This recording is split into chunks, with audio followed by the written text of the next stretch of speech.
Hi, welcome to AP7AM.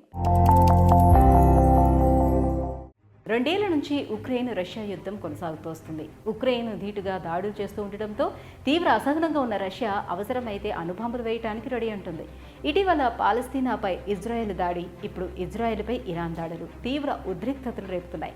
వాటికి మద్దతుగా మరికొన్ని దేశాలు, ఆ తర్వాత ఇంకొన్ని దేశాలు యుద్ధంలోకి దిగొచ్చని, అదే జరిగితే మూడో ప్రపంచ యుద్ధం వస్తుందని ఆందోళన మొదలైంది. ఒకవేళ నిజంగానే మూడో ప్రపంచ యుద్ధం వస్తే ప్రపంచంలో ఏ ప్రాంతాలు సేఫ్ అన్న చర్చ జరుగుతుంది.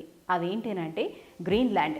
డెన్మార్క్ ఆధ్వర్యంలోని గ్రీన్లాండ్ సేఫ్ అట. ఎందుకంటే ఎంత మూడో ప్రపంచ యుద్ధమైనా ఆ ప్రాంతానికి విస్తరించే అవకాశం లేకపోవడమే దీనికి కారణం.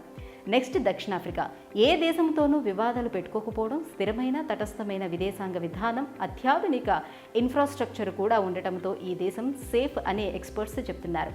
Next Iceland. ప్రపంచంలోని పీస్ఫుల్ కంట్రీస్ల జాబితాలోని టాప్లో ఉండే ఐస్లాండ్ కూడా సేఫ్ అనట.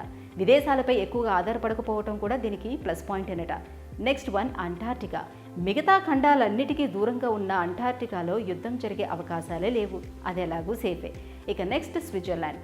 అంతర్జాతీయ రాజకీయాలు, పరిణామాల విషయంలో ఎప్పుడూ తటస్థంగా ఉండే దేశం స్విట్జర్లాండ్. మొదటి, రెండో ప్రపంచ యుద్ధాల్లోనూ తటస్థంగా ఉండి ఎలాంటి నష్టం లేకుండా బయటపడింది. ఇక నెక్స్ట్ వన్ ఇండోనేషియా.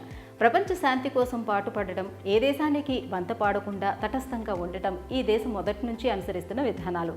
మూడో ప్రపంచ యుద్ధం వచ్చినా ఈ దేశంలో సేఫ్ అనట.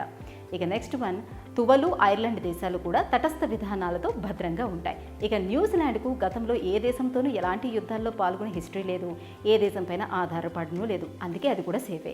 మన పొరుగునే ఉన్న భూటాన్ కూడా పీస్ ఇండెక్స్లోని టాప్లో ఉందట. అంతర్జాతీయ రాజకీయాల్లో న్యూట్రల్గా ఉంటుంది. దీనికి తోడు పూర్తిగా పర్వతాలతో కూడినటువంటి దేశం, తలదాచుకోవడానికి కూడా చాలా బెటర్ అనట. సో ఈ వీడియో కనుక మీకు నచ్చినట్లయితే లైక్ చేయండి, షేర్ చేయండి, ఛానల్ని సబ్స్క్రైబ్ చేసుకోండి.